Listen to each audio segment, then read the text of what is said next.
So I'm going to share, can you all see the PowerPoint screen? Yep, we're all good. Okay, you're good. All right, so I'm going to start the presentation off with the job search process, and then Rob is going to follow up with networking. So, when you begin the job search process, you definitely need to develop a game plan.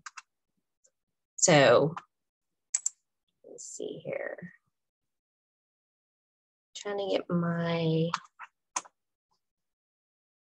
Rob, I'm not sure how it's not clicking to the next slide for me. Oh, there we go. Sorry. All right. So the first thing that you want to do is get in the right mindset. It's really important to establish career goals and locations. You want to think positive when you're starting the job search. It's a great place to start is like thinking of your wish list. Who has your dream job and what is your dream job? Think about the things you love to do and the type of talents that you have. And I also think it's a good idea to consider taking a career test or a personality test, even to get to know yourself a little bit better. A lot of us take those while we're in middle school and high school, and then sometimes as a freshman in college, we'll take those tests. But I don't think a lot of people think to do that at the grad level and when they're getting ready to work in a full-time position. So it's a good idea to reevaluate those as well. And we offer the Focus at Career Services. It's a free assessment, career assessment. And you could also find some free personality tests online as well. So it's just something to think about and maybe add to your to-do list. So job search in the digital age, the internet has fundamentally changed the way we search for jobs. So we have all types of job search engines out there, job boards. It's important to know how applicant tracking systems work, and then how to manage and maintain your social network. Personal networking and referrals continue to be the primary way to hiring. So a great place to start is do a self-evaluation of yourself. So just think of 3 questions, and feel free to take notes and jot these down, but you want to ask yourself, what am I good at? What are my skills? What are your strengths? Number 2, what am I interested in and what do I like doing? Number 3, who do I want to help? So think about the market, the job market. But back to my PowerPoint regarding numbers, it's important to know some statistics and numbers, and this slide and the next slide and even a couple other slides, I'm going to be talking about percentages and averages and things like that. We get our information from NACE, and we also use, several different resources, but we try to stay on top of the latest trends of what's going on in the job market. And we also in the office just received the 2021 Job Hunting Handbook. And we also look at the Bureau of Labor Statistics stats as well. So that's where most of these percentages and numbers are going to come from during my PowerPoint. So as you can see, a recruiter spends less than 10 seconds when they're reviewing the resume to pick out their top candidates. That can sound very frustrating to you, knowing the fact that it probably took you a couple weeks, couple months, maybe a couple years to build that resume. So they really, truly only spend that amount of time, less than 10 seconds. Some other stats would be 4 to 6 people will be called for an interview out of 250 applicants. So don't let that discourage you. It is an national average percentage of what we see. It totally depends on the major and totally depends on that person and their personality. So, but on average, if you apply for 250 jobs, you could possibly get called for 4 to 6 interviews. 85% of companies make their first fall recruiting visit by the end of September, and that happens here at WVU. So you'll always want to try to stay on top. I'm not sure what's happening. I think I pulled up the wrong PowerPoint. Okay, I'm just going to leave it on here, and I'm just going to keep talking for now. All right, so hiring new employees is tricky. First of all, it's expensive. It costs employers about $4,000 to recruit and train each new person. Second thing, finding someone with the right skills and personality can be difficult. So, is there a job for you right now? According to the 2021 Job Hunting Handbook and the BLS, employers hired 70 million people for the past 2 years. That number stayed the same. It was 70 million in 2019, 70 million in 2020. However, those stats do not show millions of people that are on permanent or temporary layoffs due to the coronavirus. So competition for those jobs will increase. Don't let that competition frighten you. Don't get nervous about that. So most job hunters, keep this in mind, that most job hunters out there, they're not very organized and they don't even have a plan when they're searching for a job. So that puts you above that competition. So let's think about the hidden job market. I'm sure you all have heard of the hidden job market. Analysts claim that 60 to 80% of all job openings are never advertised to the public and are filled before they are posted. So you want to research the hidden market. Start by looking for places where companies need your help and where you're going to be happy. It has to be a balance, and it has to match for both of you. So 3 sources account for 76% of all new job hires. Employee referrals of those 76%, employee referrals create about close to 40% of that. So being referred by someone, that is a high number. And then about 21.2% would be new hires would come from employer career sites. And then about 15% would come from job boards. So think about that. Like those 3 sources account for 76% of all new job hires. So those are some good numbers to look at, and you're looking at 3 areas to fall in that. So employee referrals, employer career sites, and job boards. So let's think about 7 ways that you can get a job interview. So of course, one thing these first 3 things, that's 3 of them that you want to think about. So employee referrals, employer career sites, job boards, and like job search engines.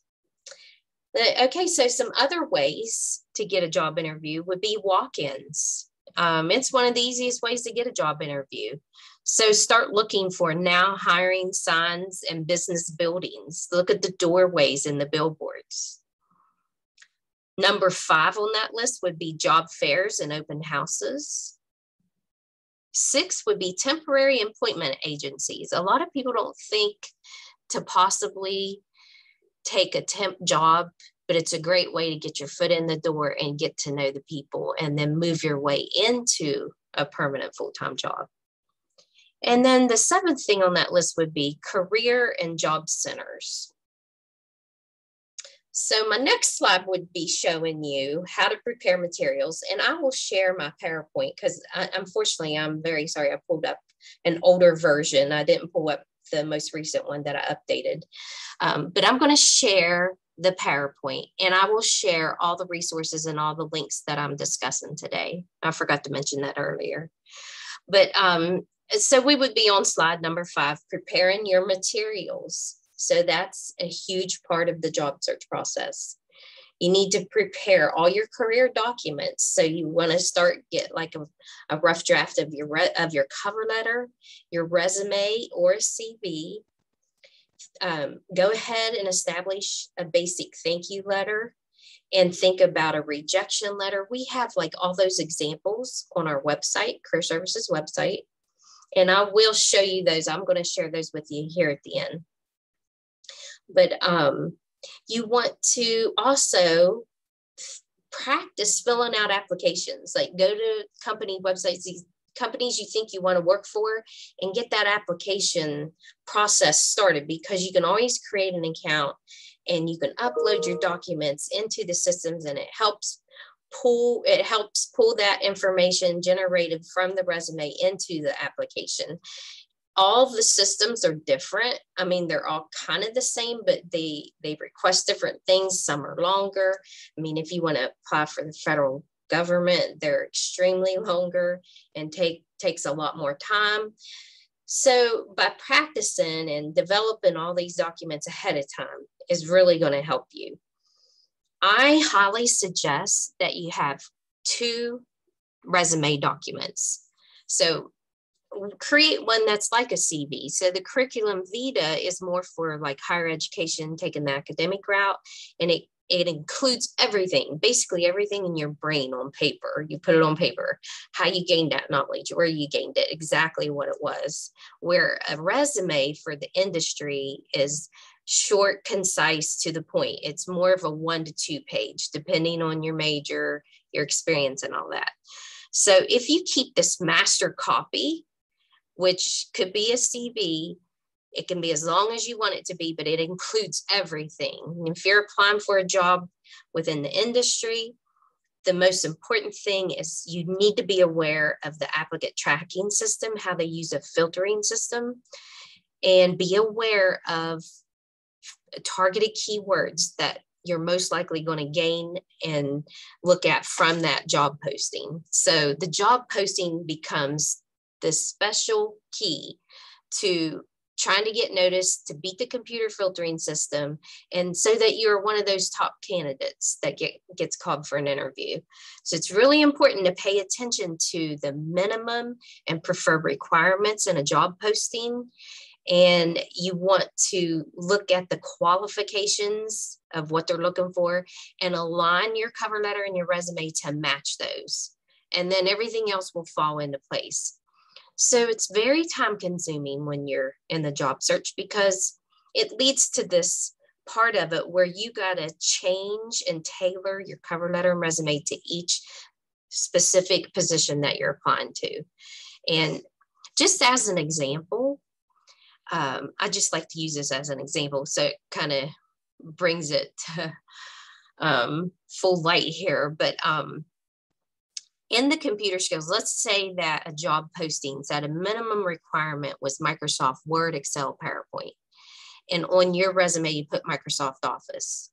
If that filtering system is looking for the word Excel and can't find it, then that computer filtering system will automatically flip it to a no pile. But that is just an example of how you have to pay attention to the keywords in the job posting. So you definitely want your goal to be to beat the computer filtering system first. All right, so I'm going to go over all the resources at the end, which you can see on this slide right here. I'm going to show you where you can find these. But before I get to that, I just want to follow up with some other slides that I was going to show. So what you need to do is take action. This is going to be your next step. Once you develop, when you get in that right mindset and you're being positive and you know the amount of time you got to put into it. So before COVID happened, we highly recommended that you start 9 months before you graduate and allow 4 to 6 hours a week within that 9-month time frame. So that's basically like me telling you, you got to sign up for 2 3-hour credit courses, and it's just for your job search. That's how time consuming it is. So right now is a great time to be starting if you're graduating next spring, and really designate 4 to 6 hours a week from this point on for your job search. And again, staying positive during this, because it can get frustrating and you can get down. But you got to think positive. And if you're doing all these steps, you're going to have the good problem of trying to decide which job you want to take, and, looking at how to negotiate, that type of thing. So kind of always look at your cup as half full and not half empty. Remember to keep everything updated. So as you continue, taking your final semester, continue to update your documents and make sure everything is professional and perfected. So like your social media accounts, you want to have, like with LinkedIn, you want to have a professional headshot picture. And always think about, when you're in the job search, they will do background checks, and all companies do a basic background check, which do include social media. So just think about that. Your image, you want it to be as professional as it can be. And so trying to maintain that is really important. In a study of over 300,000 job interviews, the job site Glassdoor, I'm sure most of you have heard of Glassdoor, they reported that the average time needed to evaluate a job candidate is 23 days. So that's on average, like regular, any kind of job. But if you're trying to apply for a job in the higher education, it's more of a 30-day process. The hospital system and medical field is a 32-day process, and the government is 60 days. So it's 60 days or longer. So that is just to evaluate. That doesn't include the whole entire life cycle of the hiring process. So a new graduate can expect 38 to 40 days from the job posting to actually getting an interview. And then 22 to 25 days from the interview to an offer. And then an additional 13 to 15 days from the offer to the acceptance. So those are some numbers that you want to think about. And, so it could be 3-4 month process. That's another good reason to start 9 months before you graduate. So just remember, it's a long process, and never give up. Top candidates may decline an offer. They may have taken another job. They could have failed a drug test. So some people also need to move, and maybe the timing of it, they're not able to move to that location or family purposes. So maybe you didn't get the offer right in the beginning, but maybe your second or third option. And as it works its way down, that's why you want to keep communicating and always be kind and nice during this whole process, because they're always evaluating you anytime you have communication with them. So keep that line of communication open with them. I say don't let 2 to 3 weeks go by without some type of communication. It could be an email. You could reach out to them on LinkedIn. You could call them, like pick up the phone and actually talk to them. And just always try to communicate. And some students, I've worked with some students that may be a little too aggressive in the job search. Too aggressive means you are bugging them every single day. You just will not let up. That might be a little too aggressive. But 2 to 3 weeks is a good time frame to where they're not going to forget you, and they know how much you really want the job. So when you're taking action and you're looking into this cycle, make sure you develop a plan A, a plan B, and a plan C. So that plan A should always be your dream job and your dream company, who you want to work for. And then plan B, maybe it doesn't quite work out yet, but you got to find another avenue or another way to get to that dream job. And then always have a plan C to follow up if plan B doesn't work. So I will also share a spreadsheet that will help you stay organized. And you can create your own spreadsheet, but this will give you an idea of what you want to keep track of, because it can get overwhelming when you start applying for multiple jobs. And you may think, oh, did I follow up with that? So that's where a lot of students fail, is they apply for something, or they go to a career fair and they meet a recruiter and hand them the resume. And the biggest mistake is they sit back and wait. They do not continue to try to contact them and reach out. So by keeping a spreadsheet and always knowing the deadline when you can no longer apply for that job is critical. You want to mark your planner and make sure that you contact them before the job posting comes down, because there could have been a glitch in the system and maybe your application didn't process correctly. So you want to call and talk to someone. And these days, it's a lot harder to actually talk to someone. So sometimes you got to follow the instructions of the voicemail system, and maybe it's reaching out by email or leaving a message. So you just got to do those extra little steps so that you get noticed. And if hopefully you can talk to a person, because you need to try to find out what their time frame is. So by calling, you confirm that they received your online application before the deadline. And then you find out how long is it going to be before they hire before they interview the top candidates. It could be 2 weeks, or it might be 3 months before they get to their interviewing. It totally depends. So being aware of the timeline, and then always keeping the status documented in your spreadsheet. When was the last time you reached out to them and talked to them? And go back to that recommendation of every 2 to 3 weeks, reach out to them. You may reach out to them the next time on LinkedIn, find a recruiter that's hiring or the hiring manager, do research. You got to do all this research to find out. So that will help you feel more confident in, the process of how many you've applied to and what the status is. And just try to stay really organized with it and tracking everything. So create a steady stream of job interviews this is called the 5-25-100 method. So Monday through Friday, contact 5 employers each day. So if you do that, that's 25 a week, and that's 100 a month. So that if you make that a goal and just try to keep that steady stream going of trying to get an interview, then you'll start getting called for interviews. But when you start getting called for interviews, don't stop. Continue to reach out to 5 new employers every day. Stick with that plan right up until the day that you accept a job offer. So that's really important to remember. Getting started may really feel uncomfortable, but with time and patience and practice. So just remember that you need time, you need patience, and you need practice.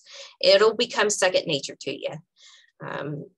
Think about to never ask for a job, but ask people to refer you. And Rob will talk more about the networking and referrals and that type of thing. But you want to go from fear, will they hire me, to confidence. Is this the job I really want? Definitely keep that mind frame. Don't drop your networking referrals once you land a job. Always continue those relationships and then start building new connections, because you never know when you're going to need some of those referrals again in the near future. You want to practice an elevator pitch, and you want to practice mock interviewing skills. And you can do that through career services. We help with those things. It's important to review our website, and I'm going to show you that here in a few minutes, of how to dress and act professionally, show enthusiasm. So you also want to learn how to negotiate and know about job offers and benefits. So I'm going to stop sharing my screen now with my PowerPoint that didn't work. So I apologize about that. Let's see.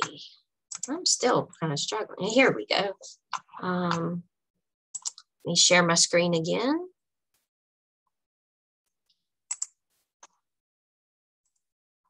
Are you able to see the WVU Career Services Center page?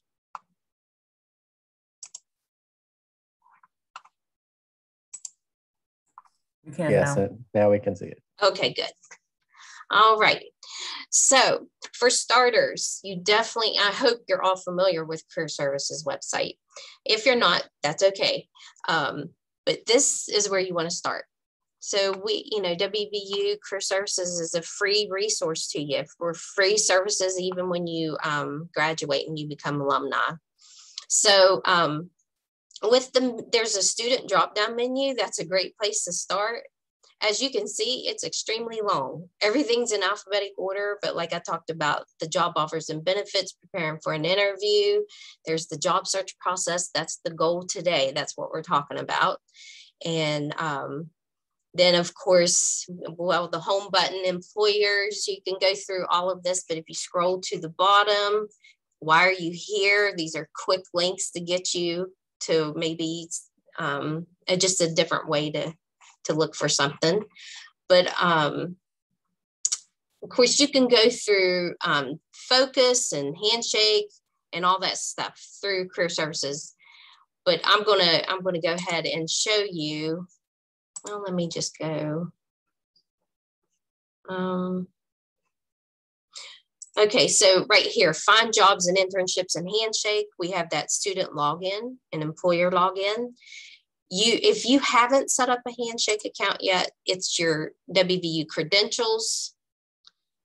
And now it's going to ask me to sign in and all that. But Rob, how much are you showing Handshake later? Yes, I'll be showing some of it. Okay, I'll leave that part for you then. All right, and then so the next one that I wanted to show you, this is the job search process. Are you able to see that? And I'm flipping back and forth a lot. I just want to make sure everybody can see what I'm talking about here. Okay, thank you. So if you click on that, if you go to the student drop down menu and click on job search process, this is going to be some of these steps that I talked about in the PowerPoint. I just went into more detail about it. These are just quick reminders about that. And again, it's just basically, I'm not going to repeat all this because I already talked about it, but Career Shift is one of those resources. You need this access code, West Virginia Senior, to get into Career Shift. So I'm going to switch to Career Shift now. And this is a job search engine that pulls from all those other big ones that are out there. So it makes it more convenient for you. Instead of going and opening up or setting up a profile and uploading your documents in Glassdoor, Career Builder, ZipRecruiter, all these, we could probably name 25, 30 of them. Just think how time consuming that is in itself to go and search in all those areas. You can just go to Career Shift and it pulls from all those into one central location. So, Career Shift is more of a national to an international job search, where Handshake, those are the employers that reach out to us, hiring WVU students and alumni. So definitely want Handshake first. You want to search for jobs in Handshake. And then that's also where you get connected with the career fairs and events, and are like when the employers come for info sessions. Those are all really important things that Handshake offers, and that's why you want to go there first, and then consider Career Shift. So if I go back to the job search page, it's also mentioned in LinkedIn, and I'll get into I'm going to show you LinkedIn here in a few minutes, but I wanted to bring up, what can I do with this major? It kind of sounds like we're starting over with you, like, what major am I going to choose? But when you click on what can I do with this major, this is the University of Tennessee developed this. We pay the right to use it, and they recently updated it. So I work with engineering students all the time. So I'm just going to first go to engineering just to kind of show you what this is about. And so this is where you can view all majors. So I'm going to click on engineering again. Looks like it's a little slow today because usually there's something else that gets me there quicker. Let me go back to home. It may be because I had it pulled up earlier. Doesn't seem to be working right.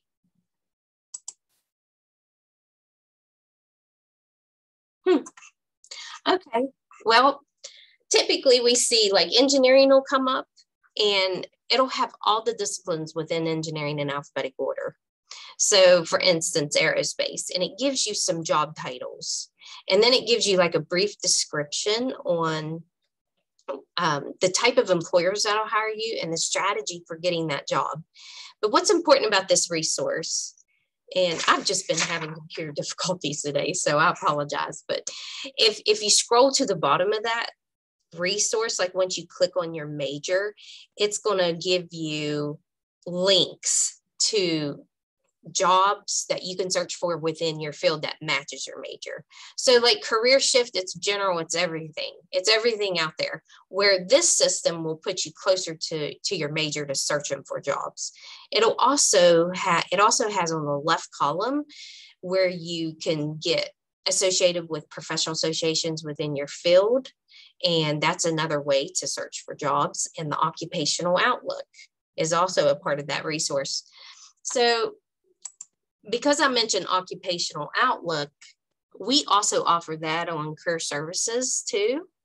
And let me show you where that's located at. So this is WVU homepage. And then if you go under academics, under careers, and this is where you will find like all different types of majors. So if I'm working with an aerospace engineering student, again, this information comes from the ONET Center, which is developed by the U.S. Department of Labor. And they also are the ones that put out the Bureau of Labor Statistics report. So all of that, those are good resources to use in research when you're trying to figure out what your salary should be. So keep in mind on this right here, that's a medium salary and that's a nationwide. That is not Morgantown, West Virginia entry level. So I always like to mention that to students. And I'm going to show you how you can get closer to finding entry level salary ranges. But this is just a brief description about aerospace engineers. Gives me some job titles, what they do, what they should be good at, what they should be interested in, and what they need to learn. So think of how great this resource and page is to help you build that cover letter, and along with that job posting so that you can match the information. So you can go into more detail in your cover letter about the knowledge you gain from some of your courses. So if you want to review this entire report, make sure you click on the ONET Center from our WVU page, because if you would Google ONET Center, or if you Googled U.S. Department of Labor, you would have a really hard time finding this resource. So if I'm sticking with, well, just go to civil since that's what I clicked on. If I click on, you get all these options, different things that you can look at that closely matches your career. Right here's the full summary report, where on the WVU page, it was a briefing. This gives you the full summary report. And so you can just scroll all the way to the bottom and gives you all this information. There's wages, employment trends, related occupations, additional information, some sources like those national associations I was talking about earlier. So it's a good idea to get involved with those while you're a student. You can add those to your resume. You can also search for jobs with those. All right, so that's just a quick overview of that. Also, back on the WVU Career Services page, where on that student drop-down menu, job search for international students. So if we have international students that are in the job search, highly recommend Going Global. So Going Global, this is another resource we pay for at Career Services. So it's the reason why you're able to see it and use it. But you can also get like Going Global on the go on your phone or tablet. It offers different languages, training webinars, self-guided tours. It has a user guide. It has an analytics dashboard. You can use Going Global and access it anywhere in the world.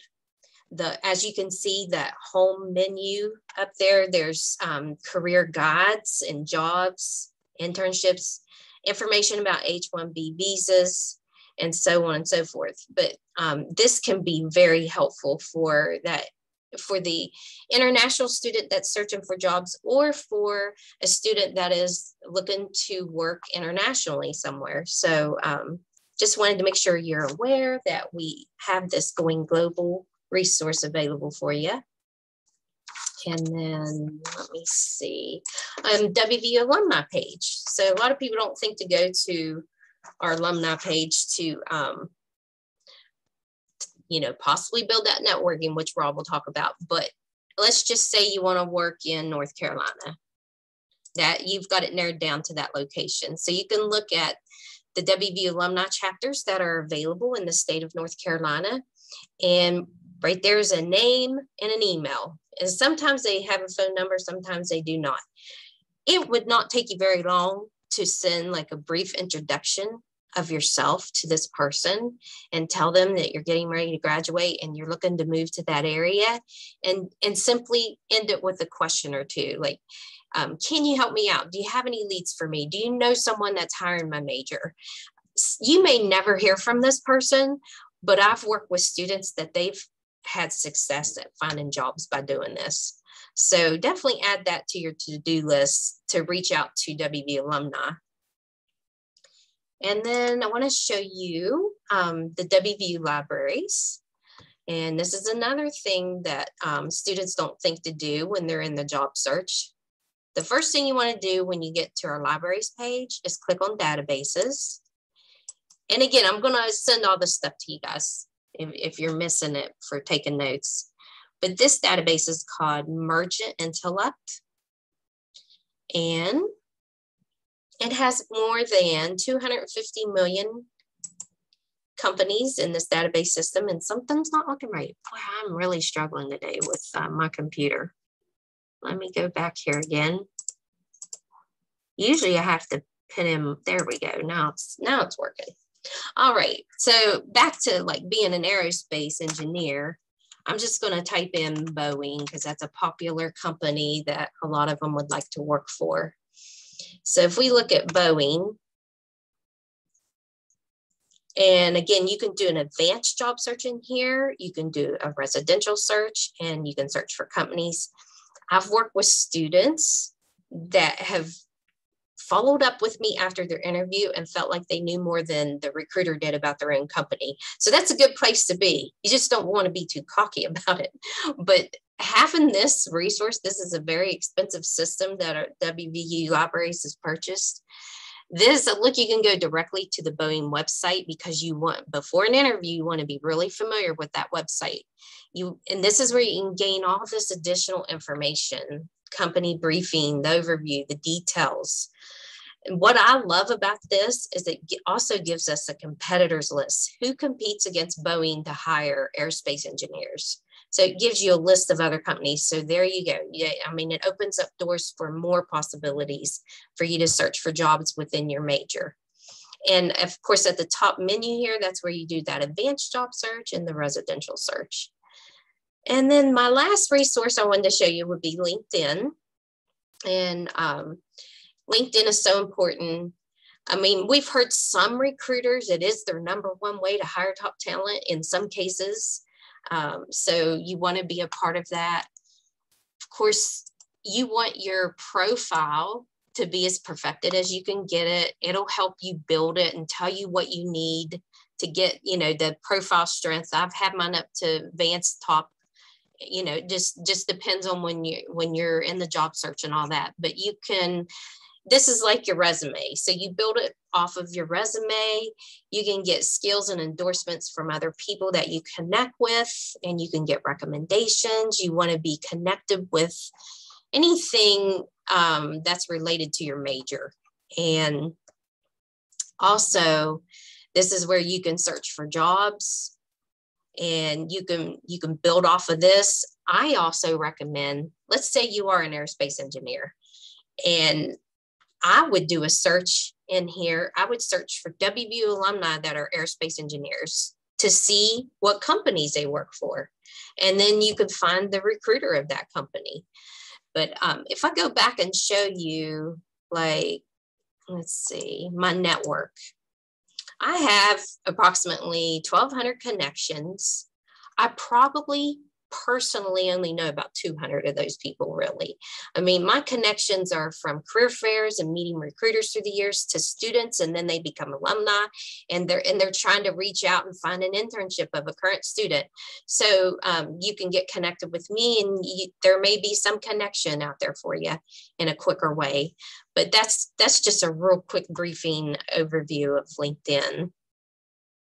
So I'm going to stop sharing my screen now, and just want to thank you all for your patience. I've had some technical difficulties today, and appreciate your time and offer you right now to questions. Do you all have any questions for me?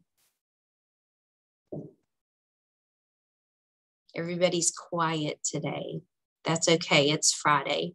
And just know that I will make sure that you all get a copy of the PowerPoint that did not work for me, and a copy of all these resources that I talked about. It's going to have links to it and that spreadsheet that I talked about to help you get started with that. And just above all, just be confident in yourself and be positive and take it day by day. And when you go through all these steps, you will eventually have the good problem of trying to decide which job you want to take. And I wish you all the best of luck. And now I will turn it over to Rob.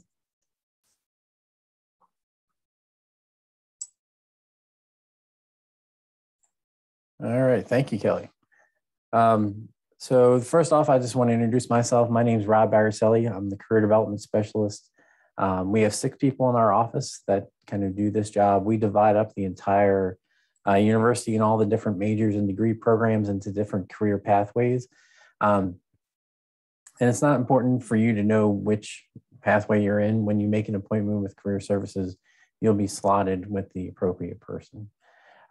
We can help students with lots of different things, many that Kelly's already referenced, like your professional documents, any career counseling, helping you with your job search. But an important part that we haven't touched on last week or this week is potential practice interviewing. So that's the one thing I want to remind you is, while you gain information through these presentations, don't be afraid to come in and get individualized feedback through appointments with your career development specialist.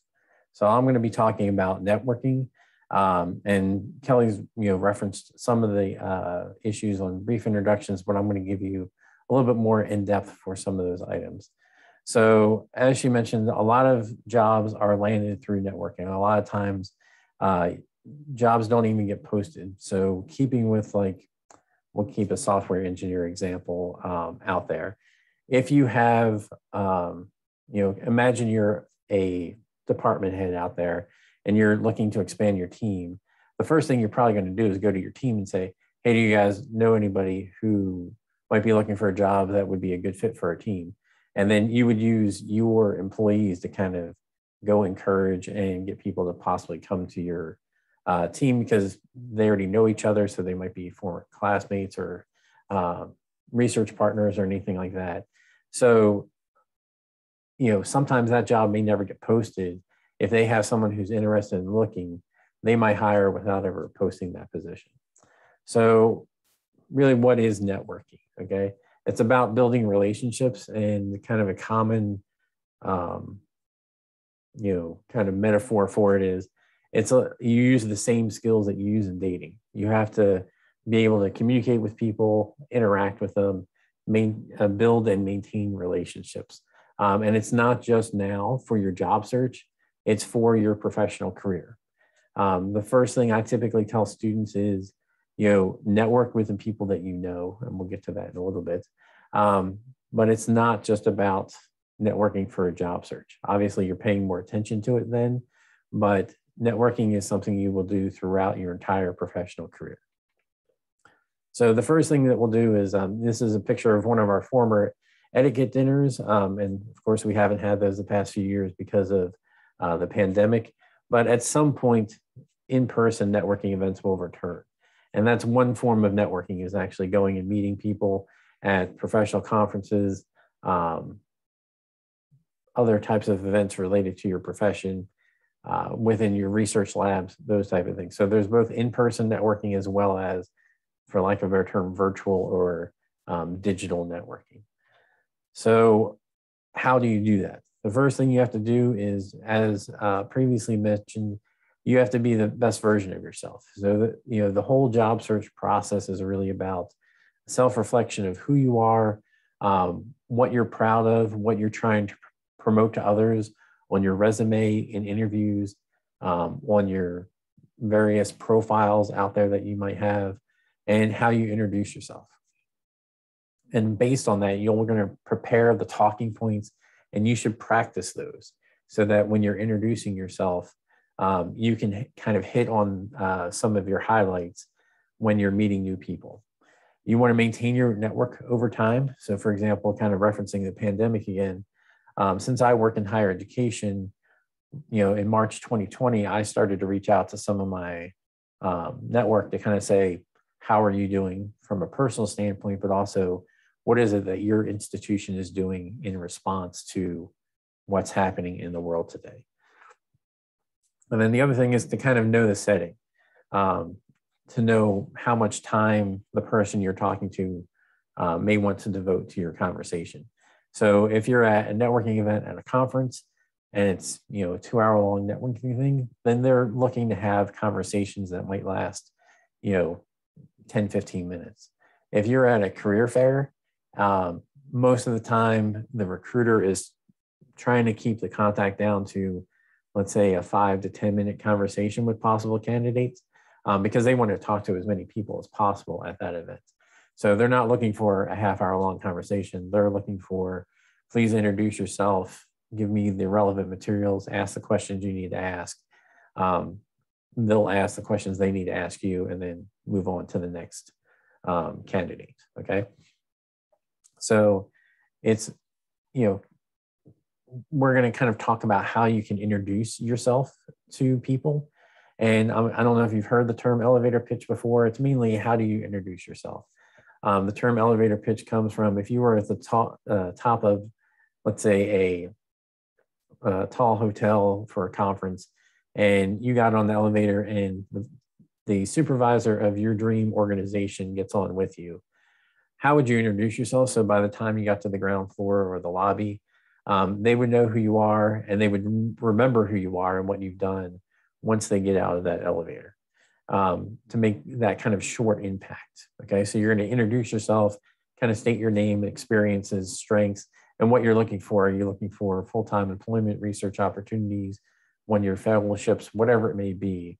Kind of make that brief statement, and then kind of close it with asking them the question like, what type of opportunities might be in your organization, or are you looking for anybody, or is there a good fit for me for your organization? Something like that to turn the conversation back over to them. And I'm actually going to show you 2 quick little elevator pitches just to make sure that you can kind of see the difference and why practicing is very important. So, wrong website.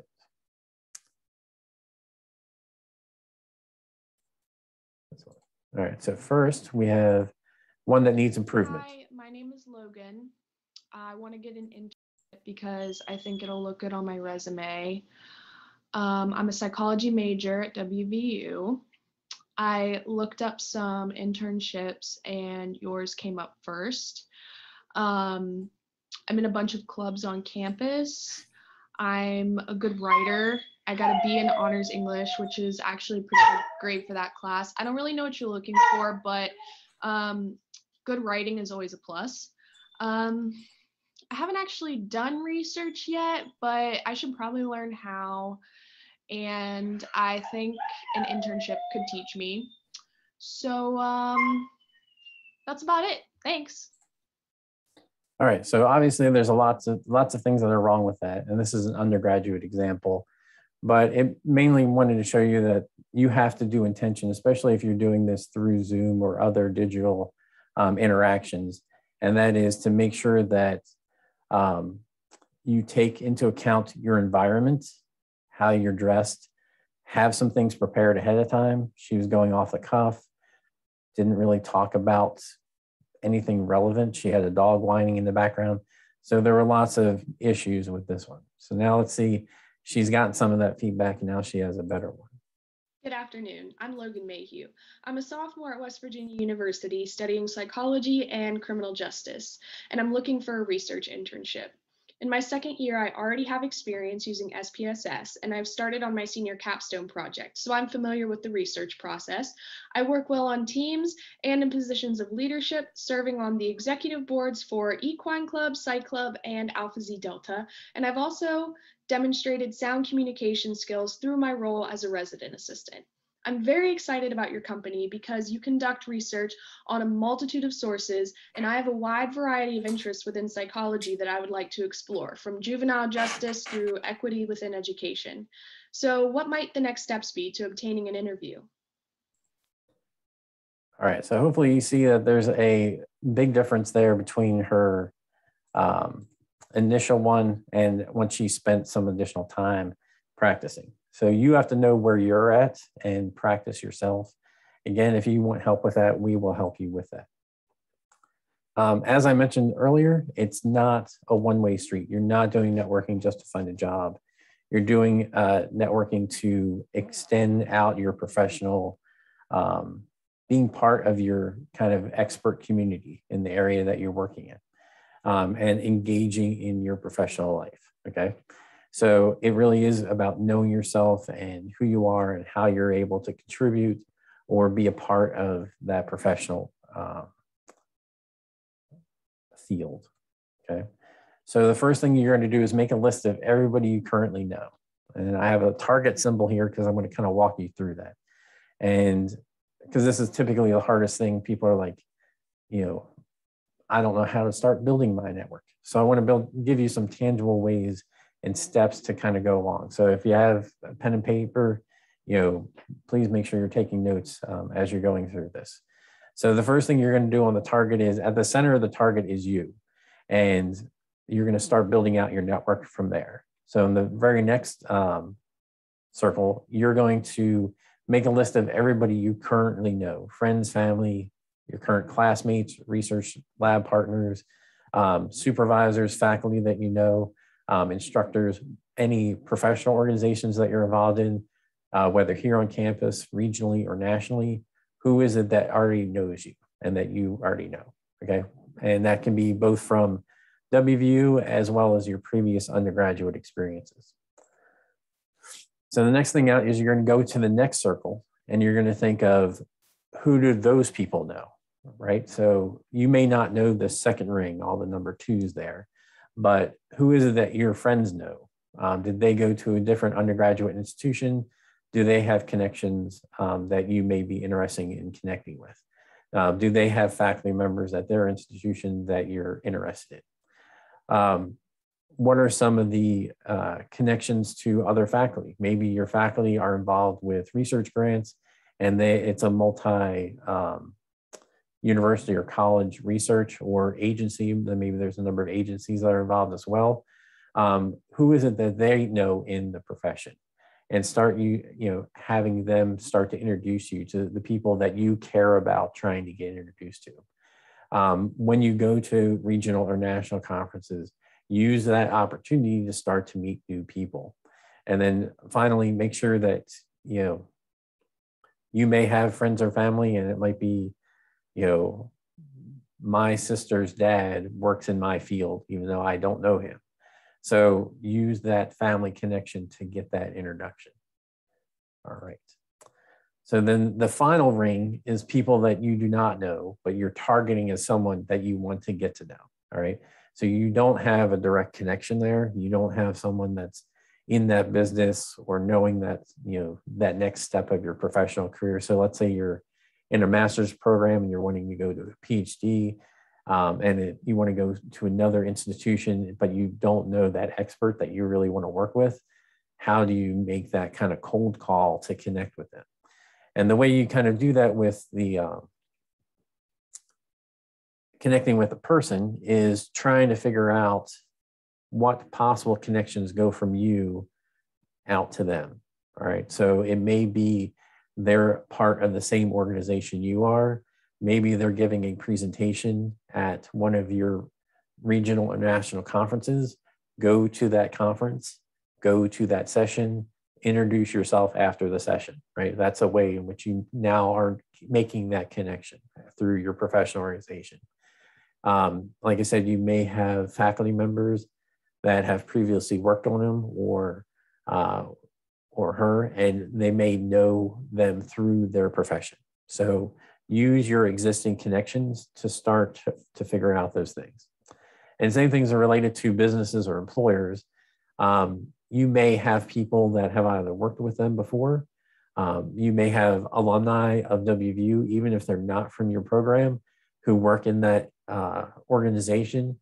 Connect with that alumni member, get a feel for maybe they can make an introduction to a hiring supervisor or an HR person to at least start to have some of that conversations with people interior to the organization rather than a nameless and faceless job search job board on the company website that gives a generic email address, okay? So as I mentioned, you want to kind of join those professional organizations and start making those connections.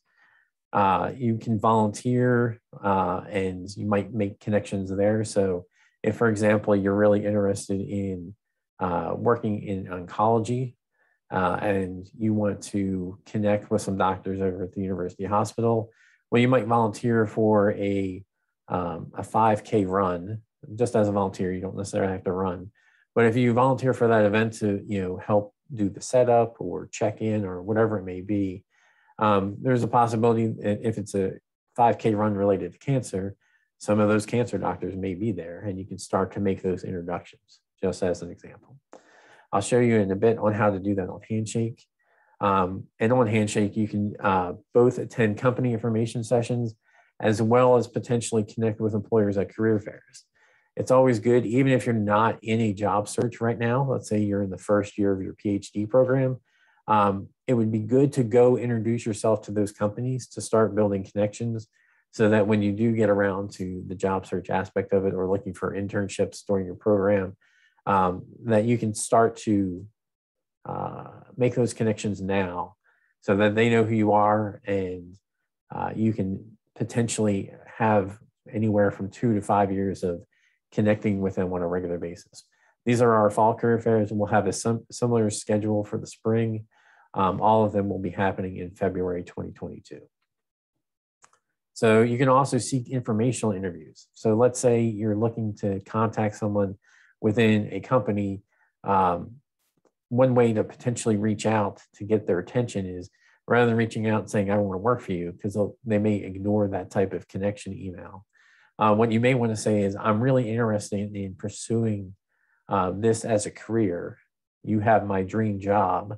I'm looking at learning how to get there. I was wondering if you might have 20 minutes to meet on Zoom so that I can ask you some questions on how you built your career, what experiences you've had, and what advice you may have to someone who's starting out early in their professional career. They're more likely to say that because that's more of a mentoring relationship, and they're more likely to say yes. And then you can start to have that conversation. And if you impress them, you never know, they might say, hey, why don't you send me your resume after this? I want to introduce you to some people, maybe not at my company or my college or university, but I'm going to introduce you to some people that might be looking for your talents that might work with your profession, okay? So we're going to talk about LinkedIn here in a bit. And as Kelly mentioned, getting involved with alumni chapters, I'm going to show you how to connect with some alumni, possibly from your major or within organizations. And we're going to go to that now. Actually, yeah. So we're going to go here. Unfortunately, it timed out. So hopefully it'll be okay. All right. So this is what Handshake looks like. When you log into Handshake, I just want to kind of briefly show you a couple things where to find different options. Obviously, you can go to jobs and search for jobs there. That's not what today's session's about. It's really about connecting. If you clicked on employers, you're going to be able to search for a specific employer. So if you're targeting certain employers, connect with them now. You can see I'm currently following a handful of employers. Anytime any of these employers either register for a career fair on Handshake for WVU, post a job, post an information session, Handshake automatically sends me an email saying Bayer has just posted a job to WVU students. And so I don't have to go check, it's notifying me on a regular basis, okay? The other thing you want to do is click on events, and you can find both our career fairs, but also a lot of companies will do information sessions, both just for WVU and sometimes a larger audience. Employers do track who attend those. So if you are targeting a specific employer, they do pay attention to say, oh, this person, I met them at the career fair, I met them at an information session, they've applied, they've reached out to me and had some conversations. They do kind of see that intent over time. And that's much different than if you just applied for a job. They evaluate those two different candidates differently, because they're definitely going to be looking for the resume of the person who has consistently been reaching out, trying to connect with them, versus another application in the pile. All right. So the next thing I want to show you is how to make an appointment. Like I said, you're each going to have your own individual career pathway and where you are in your job search process.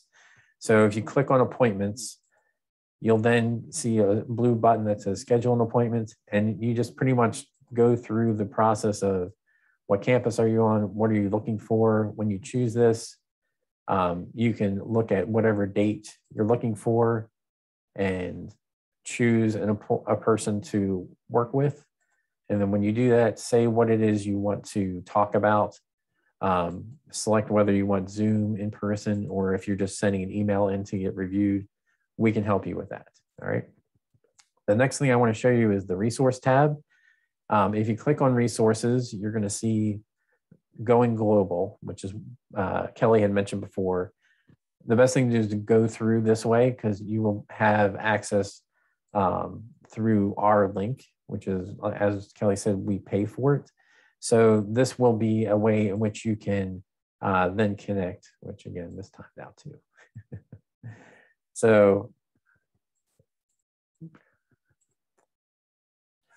So you'll know that you came in through our link if you see our logo up here at the top.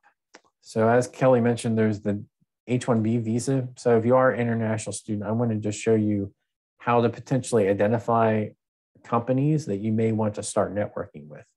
So I'm going to use chemistry as an example.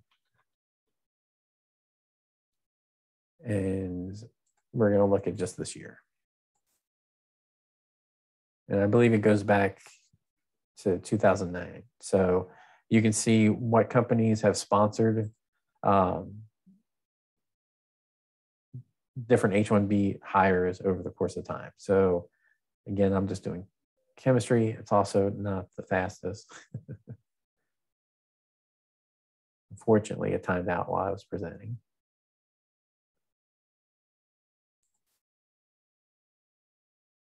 It's going to think really hard. There we go. So the main thing to look at is it gives you a lot of valuable information. There are 239 people that have been sponsored to date so far in 2021 on an H-1B visa, specifically related to having chemistry somewhere in their job title. So if I changed that to chemist, I probably would have gotten a lot more. But you can start to use this as research on possible employers. You can see where they're located at if you're targeting a certain geographical area. You can see how much they're getting paid. And again, if you're looking at multiple years, how long ago. So is this a company that regularly hires people in this role? Okay. The other thing is, if you are looking internationally, it's a good way to start to research. And if you, let's say you want to go work in Germany, that's your goal post-graduation.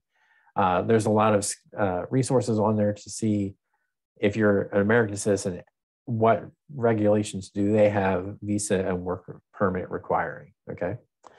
The next thing I want to show you is some of the LinkedIn stuff. So we have a spot on our website related to, if you go down to make the most of your network. There's a lot of tips here. First thing I want to show you is one of the PhD students I've worked with over the past year. Her name's Haley. She's an astrophysics PhD candidate. She'll be finishing up this year, but she has a LinkedIn profile. She also is very active on Twitter, and she has a hashtag because every Friday she posts an interesting thing about pulsars. So she's building and engaging her audience. And one of the things she's interested in is related to being a scientific translator, for lack of a better term. She wants to work in science communication. So this is very much fits into that skill set. And it's something that she can put on her resume. She also has a website. You don't necessarily have to have a website, but just wanted to kind of show you that she's building her brand out there so that when she makes her introduction via email, she can have links to this and people can kind of get an idea of who she is before she ever has a conversation with them, okay? Then you can use LinkedIn to go do some research on people that are in any particular company that you're interested in, okay? So we're gonna look at Merck and WVU. So the first thing it's going to do is show me everybody who's either at Merck or at some point was probably at Merck and also has WVU somewhere in their profile. So you can see there's 90 results right now. There are people at different levels of types of jobs. Like we have engineers, we have a sales representative, customer service. So they're very different types of jobs, but sometimes you're just looking for getting introduced to someone in the company. If you're connected with people on LinkedIn, it'll show you possibly people that you're already connected with that are also connected with the person you want to meet. So you can use that as a kind of introductory way, or you can just connect with them directly. And when you connect with them, don't just connect and send. You want to add a note and say, I'm very interested in joining Merck. I'm a WVU, I'm a PhD chemistry student, and I'm looking to graduate in May 2020, and I was looking to connect with you, right? You're not asking for a job or anything special. You can also search for possible alumni that are out there on WVU Connect. And WVU Connect is kind of WVU's alumni LinkedIn type of setup, okay? Only WVU alumni are on here. When you log in, you can log in using your LinkedIn credentials, and you can search the directory and find people potentially related to what you want to do. So I already typed in chemistry. It's showing me 150 people that have chemistry somewhere in their profile. You can also go over here to the West Virginia University part and choose your major if you want to narrow it down more directly. I would probably keep it more generic to find, it'll help you find more leads, in my opinion. But the main thing I want to point out is there are some people that are have this willing to help tag on it. And I'm going to just choose Will as an example. So he has information on here. You can kind of see his career and where he's worked and those type of things. But the key part is this willing to connect box over here. The yellow box is how he's kind of willing to connect on behalf of the university. So he's willing to go out to recruitment events, recruit students, those type of things. But then under the blue box is how he's willing to help either current students or other alumni. And so while he may also be willing to have a Zoom session with you, not just coffee. So if you're nowhere near Ford City, Pennsylvania, and you want to have a conversation with him, he may be very open to that. So you can either send him a message or connect with him on LinkedIn. And the reason why I bring this up is these people are intentionally saying I'm available to work with WVU students and alumni. And when you're looking on LinkedIn, you're kind of cold calling, you don't know how engaged they are or how much they may be willing to help you. At least over here, you can start to identify people that are looking to possibly be supportive in you, okay? So I'm gonna pause and open it up to any questions. I know I talked a lot and I went very fast, but I wanted to make sure I got through all the information for you. All right, so are there any questions? You can either type questions in the chat room or turn your microphone on and ask whatever makes the most sense for you. I have a question, Rob. I know Kelly mentioned, and you mentioned also taking time to apply to jobs, and to engage with the process. But in using sites like Handshake, the global network page, I know I'm saying that wrong, but how much time should we be allocating to that? Or is that something that is also a part of the application process when we're applying to jobs? So that would all, in my opinion, it's all part of the job search process. So that 4 to 6 hours a week. So let's say you're just starting your job search process today. The first week, you probably want to get your professional documents up to date, right? That's what you're going to spend your 4 to 6 hours on, of updating your resume, coming up with your master template, coming up with a draft cover letter that you're going to use and how you're going to modify it for each position. And then, into week 2, you might say, okay, I'm going to start doing the search, identifying jobs. How am I going to personalize it, my documents to those? And then, later that week might be, all right, what companies do I keep seeing that have positions available, or am I targeting certain positions or companies? How can I start beyond just applying for jobs? How can I start making connections with them? So I would say it's all part of that kind of 4 to 6 hours a week to make those connections, and realize, especially on networking, which is more, people-based, we're entering the time of the year that they may become less available, right? We're entering the holiday season where they're going to, let's say, be turned off of checking their email for periods of time. So if you do reach out to them, let's say between Thanksgiving and Christmas, make sure you follow up with them after the first of the year to say, hey, I just want to reach out again. I hope you had a good, happy holidays. Those type of things, because you don't want your email to get, or your outreach to get lost in that time period. All right.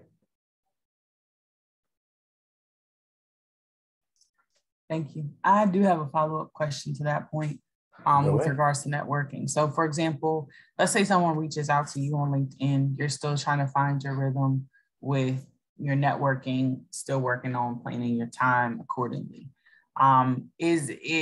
Is there a certain point at which, I guess, if they message you, you have not reached back out to them, that you should not reply, or what are your thoughts on that? So let me just make sure I understand the question correctly. So you've reached out to someone, they've replied back to you, and now it's 2 weeks later and you haven't replied back? Flip it. They've reached out to me. I didn't see it for a month and a half or something. Still something that seems to be interesting, at least to have at the conversation, at least, I guess, and not kind of knowing whether or not I should still reply, I guess. Okay. So my recommendation would be to, still reach out and connect with them, to engage with them. And you might just say, I know who you are. I know you're an advisor here on campus and this is your busy season. So you may just want to include that in your statement and just say, I apologize, I didn't see this for the past month. I've been actively engaged at work, but I'm interested in whatever the conversation starter is, and to kind of restart that conversation. I think that's perfectly fine to kind of keep that connection open. Thank you.